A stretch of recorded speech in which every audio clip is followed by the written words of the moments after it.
It's an absolute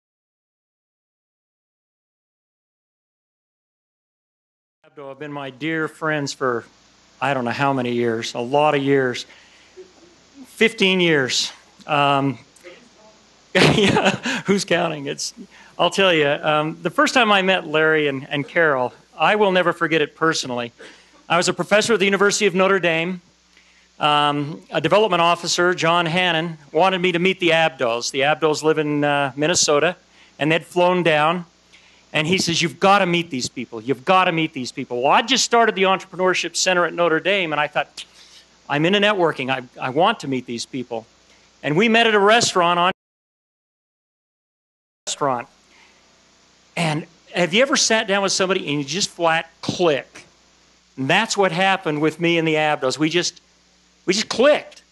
And I will never forget the message, because they sat there and they told me about family. And they said, you know, and I knew their children because one of their children was in my class. And I knew their children. And they says, but you know what? It's not about our children anymore. It's the next generation. We're planning for the next generation, because it's all about not just us and our kids, but the future generation. It's about them and building family for the next generation. I thought about that message a lot with my own family.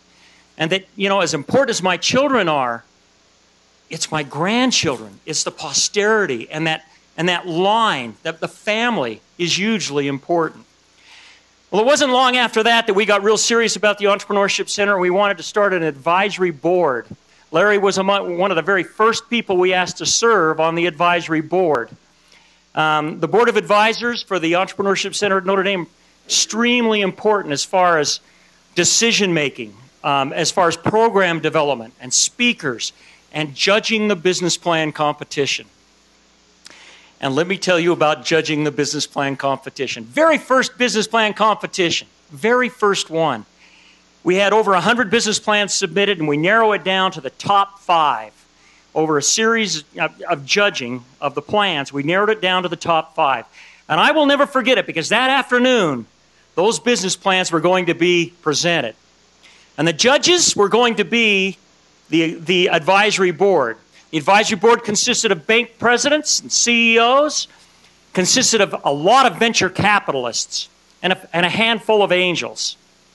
Larry was an investment angel. Okay, and we sat there at lunchtime right before the judging to talk about how we were going to judge.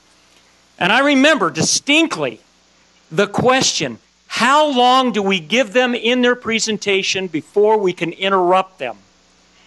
And the venture capitalist said, immediately. I mean, first sentence, we can interrupt, because we want to see how they do on their feet. And I can remember the Abdos and the Angels saying, no, we've got to give them a chance to present before we interrupt. We've got to give them a chance to give their business pitch, their presentation. And it was interesting, because we decided, it's a 20-minute presentation. I think we decided we'd give them 10 minutes before we interrupted. And then we went into the judging. And the very first business plan to be presented was a young man who wanted to start a fish taco restaurant.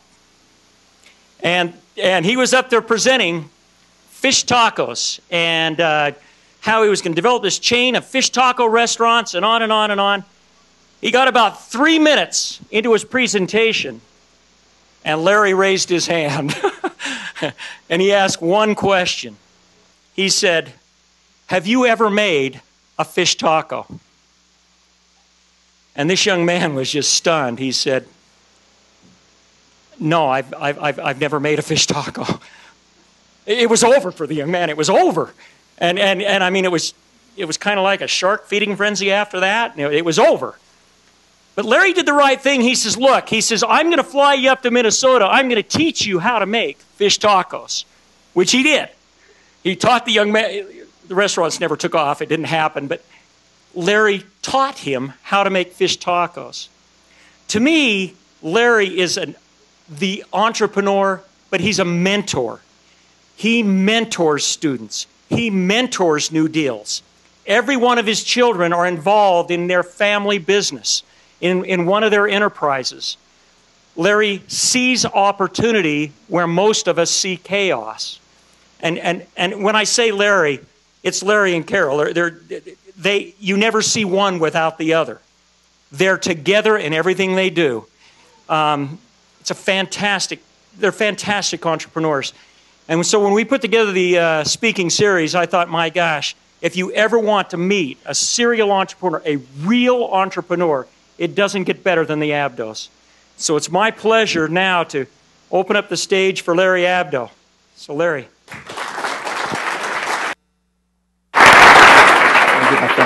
Thank you, Jim. Thank you. Thank you. Thank you, Jim. Thank you very much for taking a risk on inviting Caryl and I here. The risk is that the last time I was in Utah, it was about 15 years ago, I had bid the parking ramp restoration on the main temple in Salt Lake. And I didn't have the correct permits. I was arrested. And I spent my first day in Utah in jail. So if anybody's looking out there, I hope that I'm off the want list and that I can go home safely. But I want to thank you, Jim, for including us, and Mike, wherever you are, for squaring us around today, and Natalie for taking care of the arrangements, and all the students that we met with today that were very inspiring and very invigorating. Jim had asked me to talk about family business. And I think what he really wants is he wants me to pick up the conversation that I had with him when we first met. And that has developed into a number of things, but let me give you a quick chart of why this became an important thing to Jim, and hopefully, I can explain to you why this became a guiding light on how Caryl and I run our family.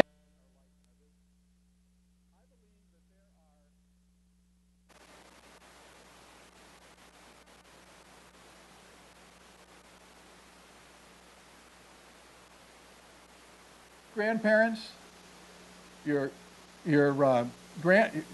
great-grandparents, your grandparents, your parents, you, your kids, your grandkids, and your great-grandkids. There's 7 generations. You will experience, most of you, during your whole life. And this is you. So as we look at the world, and you see that this now can move down generationally, and I'm sure you're all smarter than I and can figure this out, you can see what's happening. Your influence in your family changes dramatically. You can circle the you and your grandparents, you can circle the you and your kids to your children, but as your children grow, then all of a sudden you're circling one down and then one more down. So what happens is that you're living a life over your life expectancy, which includes so many generations and so many different thought processes and so many different views of what the world will be and how you participate in it. So I never knew my great-grandparents, but I knew my grandparents. Now we have grandchildren. So we're living, messy I guess, but we're living here in 2 through 6. So what is the responsibility to have an entrepreneurial life, a family, a passion for things, knowing that there's some realities that have been tried and true forever? You start a business. Let's just back it up one. Generation 1 starts the business. Generation 2 is brought into it. Generation 3 wants to get rid of it. That's pretty much what happens. I mean, it doesn't happen all the time, but that's pretty much what happens. And if you ever watch Perry Mason, who knows who Perry Mason is? Somebody raise their hand. All right, that's great. A wonderful part of Americana. But it also brought forth in that time period, and that's the time period that I was growing up in, how parents treated their children in generational businesses. I mean, how many times was it that they accused the son, but the dad was really the murderer. And the son always hated the dad because he made him come to work, he beat him up mentally, he had low expectations for him, and he created a miserable culture in their family. Then the son's children saw this bad relationship between their grandfather and their father, so their immediate reaction was, once Grandpa was gone, the business is gone. So here's a man, the grandfather, who spent his whole life building a business, thinking that he was doing the right thing, having a responsibility, thinking he's taking care of his children, and what he's really doing is alienating his grandchildren. And that's why they're going to sell the business. So one of the other points that Jim brought up, which we talked about, is what is your responsibility? And I said, well, from my point of view, I think that it's a parent's responsibility to be the conduit between the grandparents and the children. Otherwise, you're going to lose all of that family chemistry. You're going to lose all of the family culture. You're going to lose all the family passion.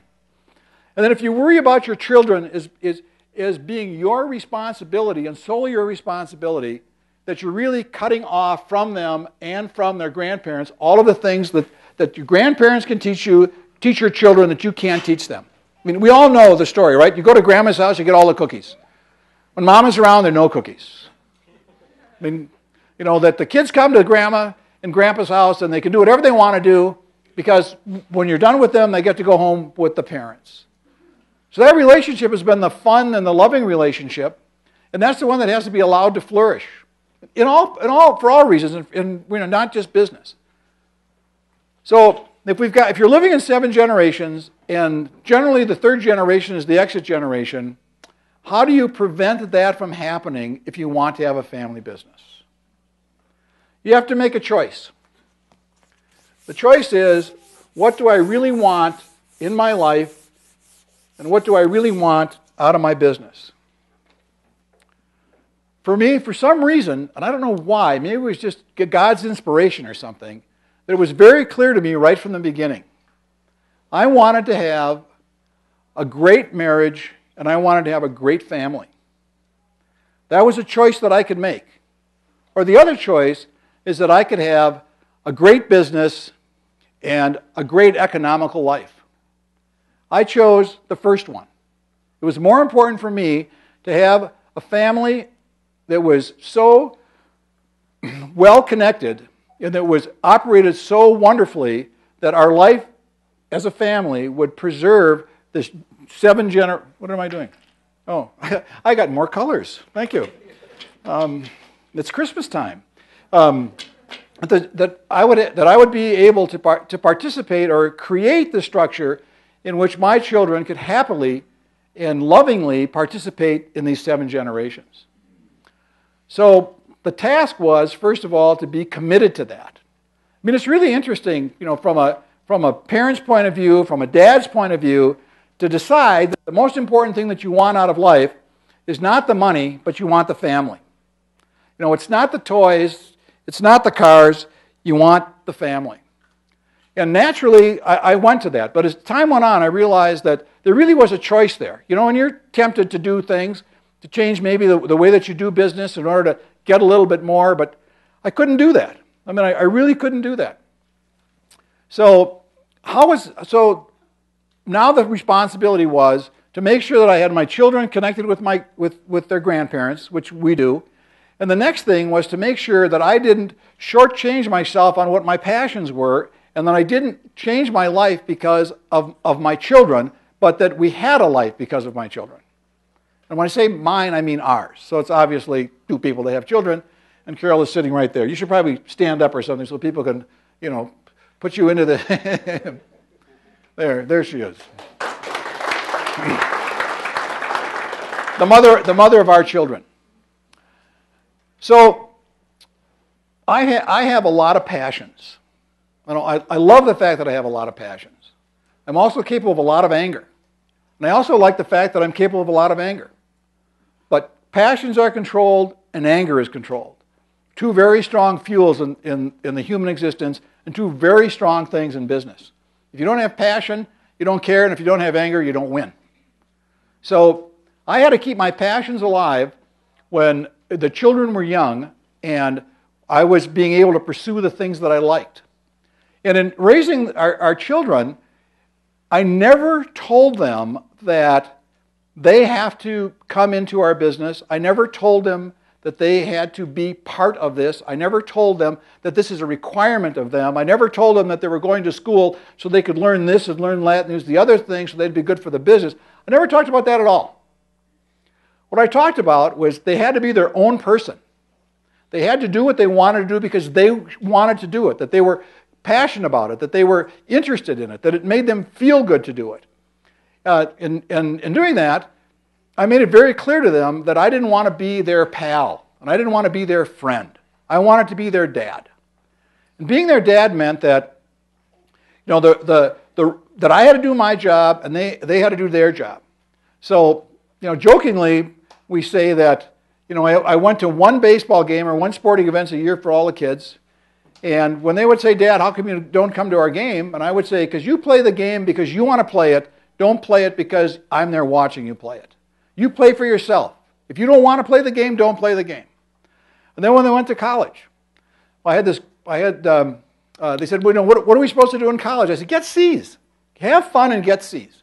Do not kill yourself trying to get A's. It's not going to make any difference. We all know that the A students work for the C students anyway, right? So just get C's and have fun. So as an incentive for them to have C's, I told them, okay, this is the deal if you want to get grades. And when you're a senior in high school, if you get 5 A's, I'll give you an unlimited American Express card. And you lose that card if you get 2 B's. Then you have to earn it back again. But if you get 1 B, you can keep the card. So 2 of our 4 children earned an American Express card. An unlimited American Express card.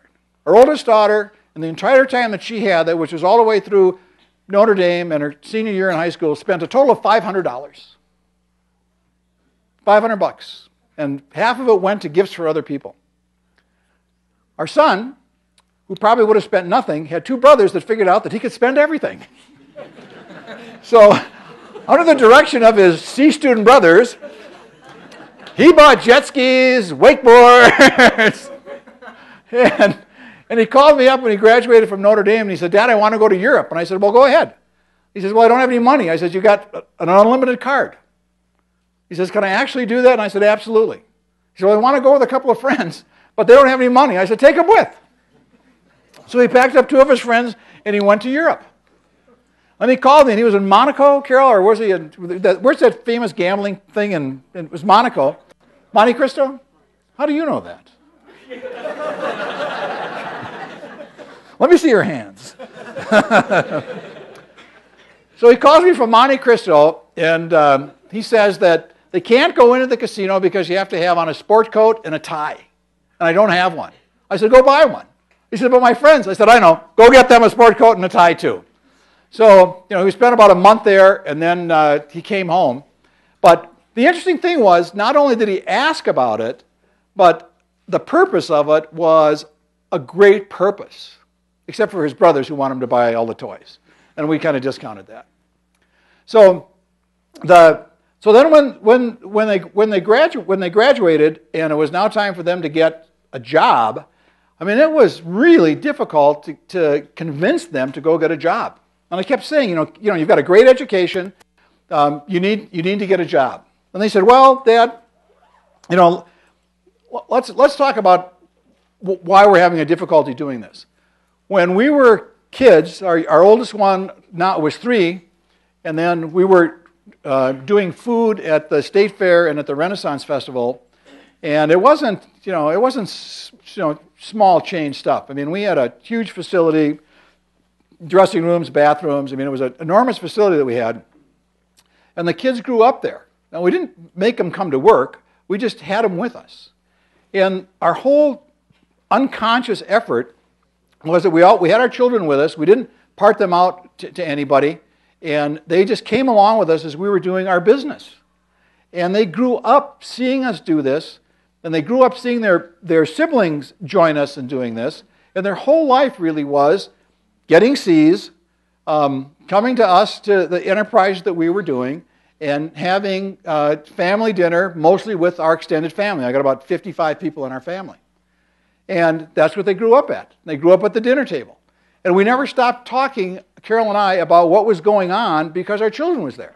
We never stopped it. We never put it in the back room. We never said, shh, you can't talk about it. The kids are here.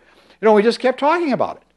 So even though I was really conscious to do this, I mean, this was like, well, I erased it, but you can see through this, can't you? The grandfather, father trickle-down thing was really conscious in my mind that if I was going to build a family business, that I would have to not only be able to take and fulfill what my passions were, but also allow our children to see how this works. Between Caryl and I, how it worked between their siblings, the rivalry that existed, who was the strongest, who was the smartest, who was the fastest, etc., etc. And most of the dinner table conversation was, do not be jealous of what your brother can do. Understand what your brother can do, so when you need to make that phone call, call your brother. Don't be the same as him. Celebrate the differences. And we spent a lifetime with our children celebrating the differences, but not celebrating the differences in a closed room where we talked to them about how great they were, that the other brother is not so great. We talked about them with everybody and really went through and were very specific about bringing out the qualities of all of our children. And that was a lot of fun, but there was a lot of yelling there. I mean, look at me. I use my hands for everything. You can imagine what my kids do. So when they graduated, they wouldn't get a job, and they elected that they wanted to come into the business. Well, the business is what? I mean, from the time that Caryl and I got married until today, I have started 27 different companies. 27. Most of them were okay, some of them were kind of good, and a few of them were really bad. But I started them.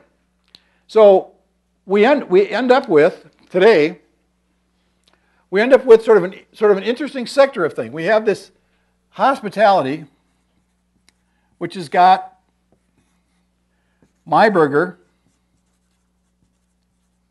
and the Inn. Whoops. So My Burger is a hamburger idea that I started 8 years ago, that our son John is now responsible for. That's his main responsibility. He chose to do that. And at the inn, we have Corey, who's one of the managers at the inn. That's his full-time job. So John has got the burgers, Corey has got the inn. We've got the fair, but the state fair we do a thing called Big Fat Bacon, which is just an overnight success. I mean, you guys would love it. Just somebody can Google it. It's really kind of cool and fun. And we also do, at the fair, we do bacon, and we do all the ice at the Minnesota State Fair. And that's really everybody. Everybody's involved in that. And that has really been an interesting dynamic because we've let them fight it out, yell it out, chew it out, and then come to resolve amongst themselves. Last year at the fair, my son John, his car was being repaired, and he called me up and he said, "Dad, I can't get to the fair. I need have you got an extra car?" And I said, "Sure, take my T-Bird. I've got a 2002 T-Bird. It's got like 12 miles on it. He's got no miles on it." And he said, "Are you sure I can take it?" And I said, "Yes, John, you can take it to the fair. But just be careful because every time I take a car to the fair, it gets smashed up. And I really don't want this car smashed up, but you can take it to the fair. I'll be careful, Dad." So he takes my T-Bird to the fair, and he pulls into the fair lot, and my son Paul is driving one of the fair ice trucks, and he backs right into John. The two of them jump out of the car, and John is shorter than Paul, and he is screaming at him. And Paul is screaming at John. "What are you doing backing up to me? What are you doing driving into me?" And they're screaming and screaming and screaming, and the police came over to break it up. And the oldest son, Paul, looked at the policeman and he says, "Don't worry about it. We're brothers. We're fine." How proud can you be to have something like that happen? I could care less about the car. But I had two strong, respectful sons that were doing their job, and a car just happened to get in the way. Replaceable, any moment of every day in America, you can get a car. You can't get your sons. So all of them are there. And then we have, let's just call it real estate, I suppose. And under real estate, we've got development, we've got management, and we've got construction. Paul is here, and he's in charge of the development under real estate. Unfortunately, I'm responsible for this and for this, and every one of them has got a job. All of this fits into a holding company called Abdo Market House. The grocery store that my grandfather started in 1919 on the corner of 2nd Street and 8th Avenue in northeast Minneapolis. It was a failure, absolutely. My grandpa couldn't do anything but fish. He wrote cantaloupes on the outside, they were for sale, and he spelled cantoli pops, 2 cents. Grandpa was not very smart, but he could catch fish in an asphalt parking lot. So Abdo Market House, now we've got these great brands. We've got the burger, which is retail, the inn, which is retail, the fair, which is retail, and this is the part of our business that we're building. But our daughter, Amanda, the oldest one, is responsible. Didn't do this right, but she's responsible for all of the PR marketing for all of the brands. And she married the boy that she met at Notre Dame, and he is a lawyer. He graduated in law from Boulder, and he's our in-house counsel. So everybody is working with a responsibility in the business. And Caryl, of course, she's still a mom. When the kids grew up, our youngest one is 26 years old, and she said, all the kids are gone. I mean, what is the empty nests? What are we going to do? I said, Caryl, they ain't leaving. They're downstairs in the office. They're every single day. They're not going anyplace. So, I think that the development of a family business has to start with the commitment that you want to have a family first. That sounds kind of corny to say family first, but family first, priority over everything. I always believe that if my family was good, if my wife was good, that the money would be good. And I always believe if I chased the money, I'd have a rotten marriage, probably dissolve, and I'd have a bad family. And I didn't know and we have a lot of friends, as all of us do, or families that we know that have got a lot of money, have done really well, and they're really miserable. They're really unhappy. They really don't like to be with each other, and that's really a bad thing. I saw that, and I didn't want to be that person. And I wanted to be a happy person with a happy family. Well, now we can draw a big fat line under this, and you can say to yourself, okay, now this is what Larry did and Caryl did, and this is what the kids are doing, but what really is happening below the line? Below the line is that the kids are now being their own person. They're developing their own passions. And now it's our responsibility as parents to be able to fund that passion, help them fund that passion, like we funded their education, like we funded their trips to Europe. To allow them to grow the way that they want to grow and develop as much passion in their life as I've had in my life for the things that I did, because you know what? They're going to have kids, and they're going to have grandkids. And they do not need to be tied to any of this stuff.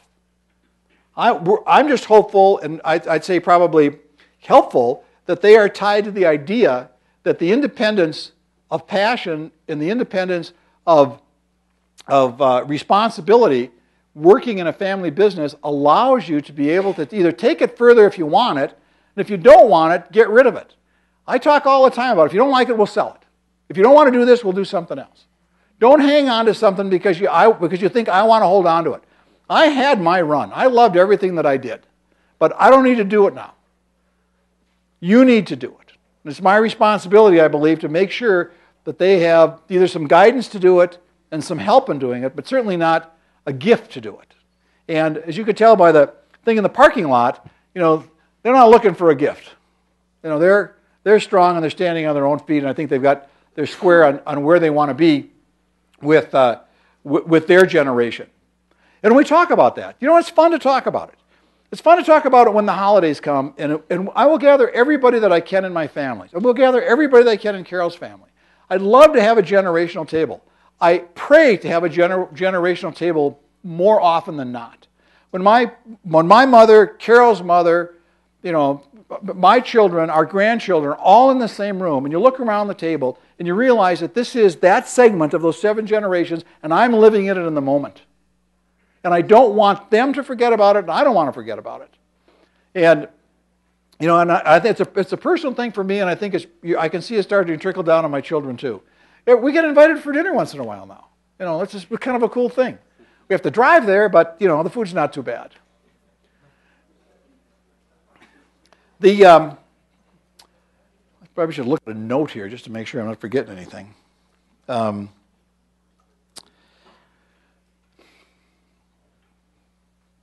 want to talk about family business and passion a little bit, and what some of the liabilities are for that.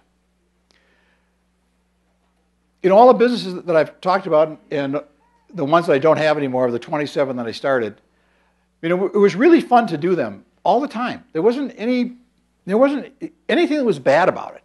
And when they worked out to where they were no fun anymore, or they yielded enough, or the market had changed, or something like that, it was just time to get rid of it. And our children saw that time to get rid of it. So things like that could be very disposable. But the passion for life inside of a family, the commitment to really try to make it work out and to stay with it is, part of what we hope that they've learned. Generationally, things have changed. When Caryl and I were married over 40 years ago, being married was being married. Now, everybody's got the option. Was it 52% now get divorced? People get married, they don't even know why they get married sometimes. And then they have this collision of thought and ideas. And one is passionate, one is not passionate. One likes risk, one doesn't like risk. And your whole family structure collapses because you don't have this unity of what the goal is. And we were talking today about, starting with, you can't start a business unless you start with a goal. Otherwise, where are you going to? If your goal is that you want to start a business, that's not a goal. That's an action. So spending enough time on what your goal is for starting a business becomes paramount to any successful business and paramount to any successful family. I think about how much time people put into their business, and how much time they are traveling, and how much time they are reading, and how much time they are writing, and how much time they're just engrossed with their business, and how they want it to be such a success that they pour their heart and their soul into it. And while they're doing that, their family is dying on the other side. A strong entrepreneur, in my mind, has to do both. If you don't pay attention to your family, you're going to lose your family. If you don't pay attention to your business, you're going to lose your business. But if you're capable of paying attention to your business and making it a success, you're also capable of paying attention to your family and making that a success. So, from my point of view, that was my goal. The whole runway from the idea. If I was an artist, I'd draw a light bulb, to what the goal is, which I suppose would be the pot on the end of the rainbow. This goal was what I've talked about up here. I wanted that. I wanted my children to see that. I wanted to be the person that recognized that 7 generations is a really long span of time. And it includes a really complicated group of personalities and people. But it's all your family. And the old advantage that, you can buy your friends, but you can't buy your family, I think that's really true. So, questions, please. Well, there's 200 people in the room. Yes? I always hear that you shouldn't do business with family. Why would people say that? Because most people were never taught this. No, they don't know how to do it. There was never a roadmap to do it. The business became about business and family became about business. It wasn't about family. If you lead with your family and then you go into a business, it works a lot better than leading with a business and try to bring in your family. Most people have it in reverse, by my opinion. So maybe the attitude of having the business and family model as a hobby versus maybe more of a career and an actual money-making things that could lead to more controversy? We make plenty of money. All right. But the reason we make money is we're all committed. and we're all flexible. And, you know, the money is incidental in the sense that we always lead with the family. It's not a hobby. It's a real commitment. The commitment is that we're going to have a great family and we're going to have a great business, and we're not losing anything. We had our daughter Mandy, when she was 21, was in a car accident, and she was we almost lost her, and she is a quadriplegic and has been a quadriplegic for 17 years. And the statistics for married couples and families when there's a travesty like that is that 95% get separated or divorced, and I refuse to let that happen. I absolutely willed that that would not happen. And that I was going to hold my family and my business together under any circumstances. I didn't lose my wife, I didn't lose my daughter, I didn't lose my family, I didn't lose my business. In fact, we flourished under that. The pressure was so enormous, but the commitment was so great. And one day Caryl and I are having a bad day, and I looked at her and I said, Caryl, we've spent 21 years, or 25 years building up equity in our marriage, like building up equity in a balance sheet. And you know what? We're going to spend it today. We're going to cash in all those family equity bonds, and that's what it's going to take to hold us all together until we get through this. We probably got down to the last bond, but then it turned around. But we built it, we had it, we used it, and we survived it all. So it's not a hobby, it's serious. Yes, who was? Yes. You mentioned passion. That you had a passion for every business you did. How would you advise someone to develop a passion? 'Cause sometimes it's hard. You're in school, you don't really know what your passion is. You know that it's getting an A on a test that doesn't translate to real life. Well, take it out of school. I mean, you don't have to do it now. I mean, you don't have to. I mean, you know, passion's going to come. You know, it's like meeting a girl. All of a sudden it's there, right? Don't worry about it. Yes? How do you bridge the gap between, say, a risk taker in the marriage and somebody who's not necessarily willing, but very skittish to take a risk as an entrepreneur? You know, that is a very, very important thing to know. First of all, you have to be very honest with each other. You have to be very clear about what your risk tolerance is. Let's assume it's you. And this is how you see your life unfolding, your personal life unfolding. You have to share that. You have to talk about that. You can't lie about it. You can't leave half of the information on the table. You have to be very clear about it. And then you have to make sure that the other person is very clear about how risk averse that they are. And then the gap is, what do you need me to do for you to bridge this gap? The one that's probably the most leering is the financial part. And you know, in order to alleviate that anxiety, because one person doesn't want to take a risk, and the other person is wanting to take it, and their attitude is that they'll pour every ounce of energy and money that they have to make this work out. And the other one is just angry because there's no picket fence, there's no flower box, you know, there's no macaroni and cheese. So the gap is to set up a real strict and legitimate financial operating system that you never violate if you are the risk taker. You never violate it. When I was going down this path, and you know, Caryl was complicit with my passion and the stuff that I wanted to do, but it was very clear that she needed X amount of money in order to run our household. And it was my responsibility to make sure that she had that money every week. And I can tell you, sometimes I didn't have that money. But I can tell you this, I would paint apartments, I would buy and sell a car, I would do whatever I could to make sure that I got her what she needed, and that was my commitment to do it. And then after a while, you know, the money came easy and you know, there was no issue. But it was very clear what my responsibility was as the risk taker and as the dad to make sure that that was all good. And there were some tug of wars, but it worked out. Yes? Have you ever had someone in your family do an inadequate or insufficient job at something, and how did you resolve the situation? They do it daily. Daily. My son Paul, who's got the development thing, who was doing a deal, and he missed a very important point. And we lost $500,000 overnight.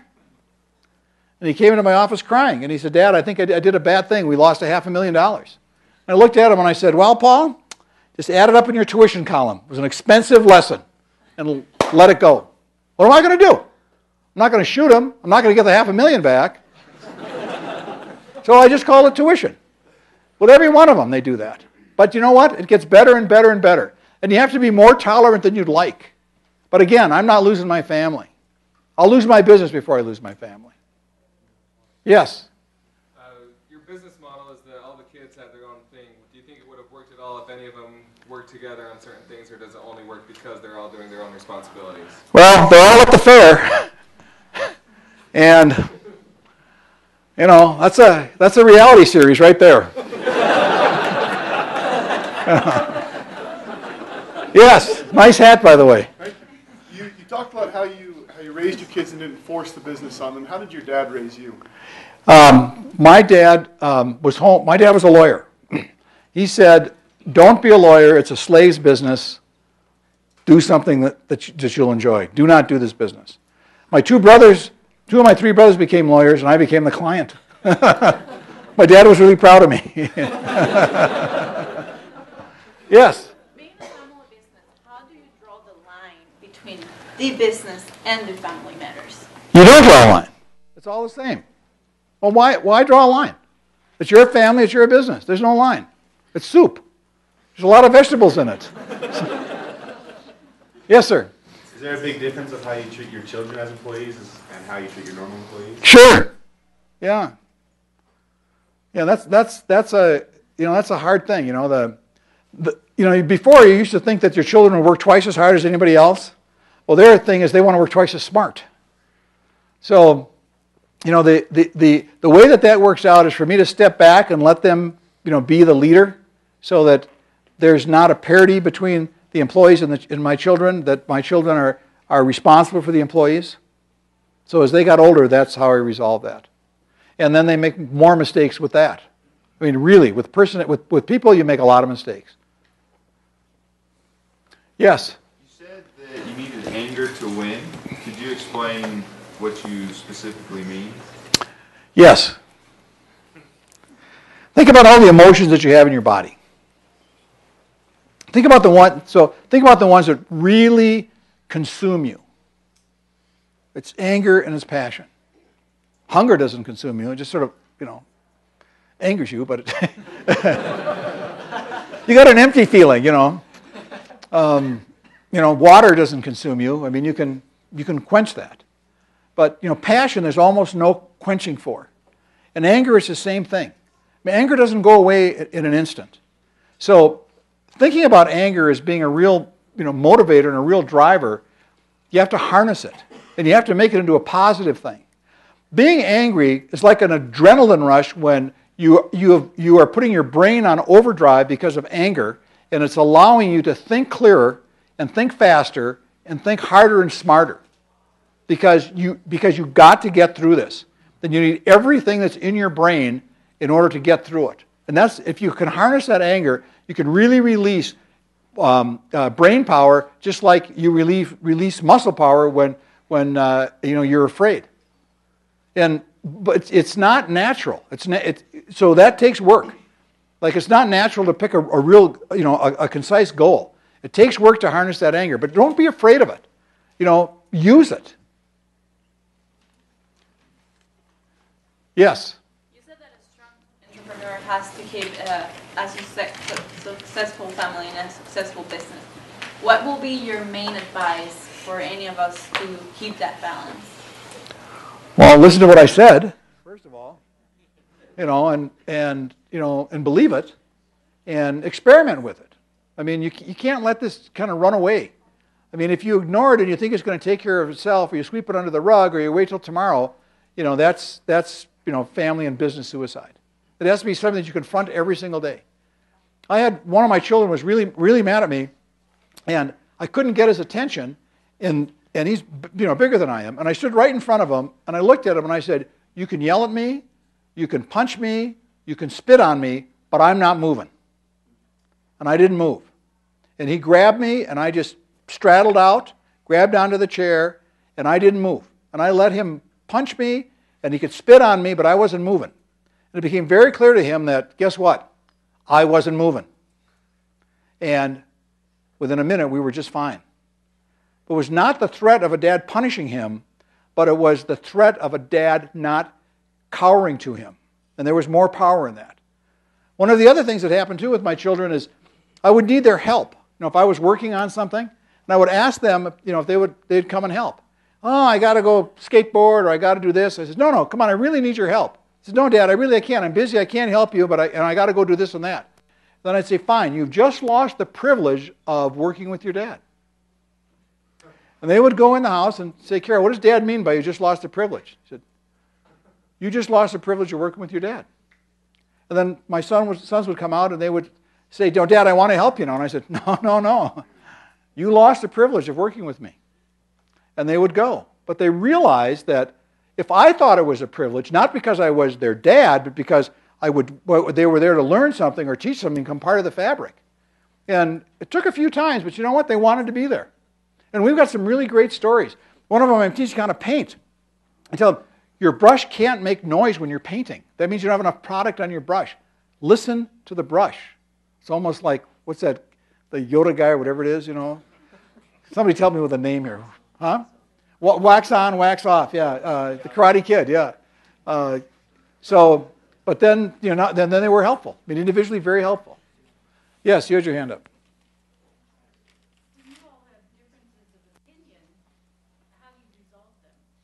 The difference of opinion? Well, the important thing is, for me to resolve them, is to make sure that all the opinions get heard, and then we want to be able to, you got to get the fact that being right, if it's your opinion and that's the right opinion, that's not as important as picking the right opinion no matter whose it is. And that's the element about having your children understand the strengths of all the other children. So at that point, it becomes natural about who's the one that should make that decision. I mean, it's a growing experience with them, but we stay on it all the time. And there's a lot of yelling involved. Do you ever have a child that doesn't carry their load, and what do you do about it? Well, of course, that happens daily, But, generally, when they're, they can get bit pretty hard if they do something wrong and they're allowed to feel the consequences.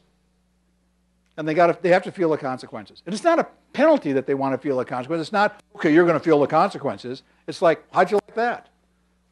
I didn't like that. Well, what are you going to do about it? I don't know. Okay, well, let me know when you know. Well, what would you do about it, Dad? Oh, now you want my opinion. Why didn't you ask me that when I told you doing it wrong? Anyway. But you got to have humor. I mean, it's just humorous. It's like, these are my kids. They're my kids. Yes? Are any of your children adopted? Or have you and Caryl talked about it? Adopting? Our kids are not adopted. And we've talked about putting our kids out for adoption. We would tell them that we were going to sell them to the gypsies for $0.25 if they didn't straighten out when they were really young. And at one time we thought about that. The accident with Mandy certainly changed that whole landscape of our family. So you said you started a lot of businesses. We can see that here. What's the business that's failed? Biggest failure, and what you want? Why do people want to know that? I mean, my gosh. I mean, I could just get undressed right in front of you if that would be better. I mean, Well, and I ask because you've obviously been able to learn something from those failures and applied it to the successful businesses. So what are the lessons? Oh, I don't keep a ledger about that. I mean, it's sort of this anger thing that you and I were talking about. It's like, oh, God, am I angry about this? And then you kind of harness it into, well, what did I do wrong? And then eventually there's a common denominator. For me, anything that's outside of my neighborhood, I don't do well with. I don't like to travel. If it wasn't for my love for Jim, I wouldn't be out here. I don't want to travel. I got a nice desk and a good coffee store next door and a Thunderbird that got fixed. I got good stuff. But so I can't get out of my neighborhood too far. Because I don't want to go there. I mean, I'm not motivated to go. I just as soon be home, eating spaghetti or, talking with my kids. Anything that's been outside of my state is not done well. As an operating business. Real estate developments outside of the state, I've done really well with. But because it's not an operating business, it's just build a building, get a check, go home. So, who else? Yes. Oh, I know you. started many businesses, and I know you've funded a lot of businesses as well. And it sounds like two of the criteria might be passion. One might be where it's located. What are the other things you look for when you have started businesses or when you fund a business and work with someone else? I like a cash register. I like daily receipts because you can correct immediately. I like retail. Now, when I love retail. I mean, if you're standing behind a counter and somebody comes in and says, "How much is that?" and you go, "It's $12." They go, "Oh God, that's way too much." You got to think of, is that really way too much? So I like the cash, the daily receipts. I like the action of the retailer food, and I like something that I don't have to invest a lot of money in. Now we were at dinner tonight with you, and he doesn't have a name tag, so I forgot his name. Shame on you. And I've been chasing a deal, and I got a text, or not a text, but the other thing, that there was an LOI for this deal on my desk. This deal, this would be a good element of that. I wanted to open another restaurant, but my criteria was it had to be in my town, it had to be downtown because I live downtown, and I had to get it for free. I was not going to pay any money for it. So if you do the circles, you realize that you have to find a restaurant that's probably failed 3 or 4 times, that the landlord is out of the box on it, he's nervous about it, and that he'll be willing to give me that restaurant for a percentage of my gross. And I had no investment in it at all. So we talked about that with the other thing today, didn't we? With the salon. So that was my proposal to him. I will give you nothing for the restaurant. My estimate is that there's $2.5 million worth of historical value in the restaurant. Nothing for the restaurant. Everything is there. All the china, the pots and pans, the dishes, the linens, the chairs, the tables, it's all there.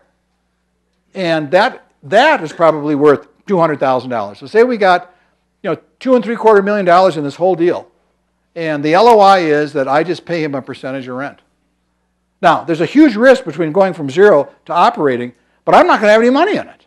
And I'm going to have this great facility located in a great spot in which somebody else paid $2.5 million for. That's a criteria that I like. And then how much can I lose? I can't lose the $2.5 million, right? So if it doesn't go well, then I'll just take my lumps and go home. But I like that criteria. So it's close, it's free. Let's just call it free. And it's an industry that I know about. It's a cash register. I like it. Anybody else? How are your grandkids doing? What's the relationship now moving forward from your daughter to your grandkids? How are they integrating into this? Well, I see two. So we have the oldest is we have two. One's 3.5 and one's 1.5. So I may not know their names, but I know their ages. Carol's holding up flashcards. So I think 2 cute stories about that.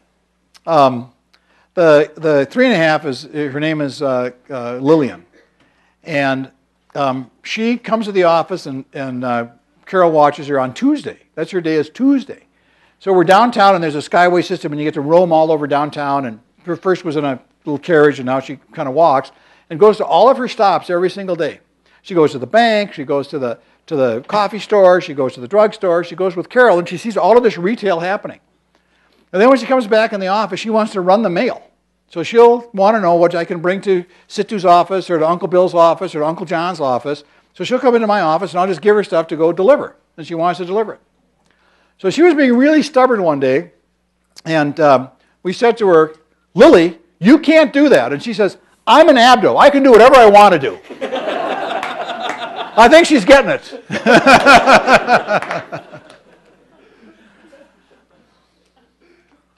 that it? Have we got 1 minute left, or? Yeah, one more question. One more question. All right. I'm just really impressed with the way that you, I guess, constructed your family and your business. I want to know, how is it that did you just come to this conclusion by yourself of, I want to establish my family this way and my business this way? This isn't something that you typically see. Yeah. How did you come to find this? Was it just trial and error? No, I think it was intuition and inspiration. I mean, I saw my friends that did really well and inherited a lot of money and they were miserable. They got divorced, their kids were in hospitals, they were in rehab programs. Oh my God, what good could money do? Can't do any good, right? I mean, they couldn't buy their kids' health if they wanted to. You know, I saw families where, you know, the kids were working for their parents and it was horrible. I mean, the kids were drugged out and alcoholed out. I mean, they couldn't do it. You know, they just couldn't. They were not respected. They were not included. They were not included. They were looked at as being not animals, but they were like children. I mean, they never allowed them to grow up. And I was seeing this stuff. You know, I realized that, you know, there's a real simple solution. Include them, respect them, you know, get them involved, and just put it all in the same soup kettle. And it came to me, and it came to me really early. And I think I was really fortunate about that. And that's why I like to talk about this, because sometimes you never think about it. You know, her question there about how do you separate them? I said, you don't separate them. You can't separate them. I think my time is up, Jim. Thank you very, very much.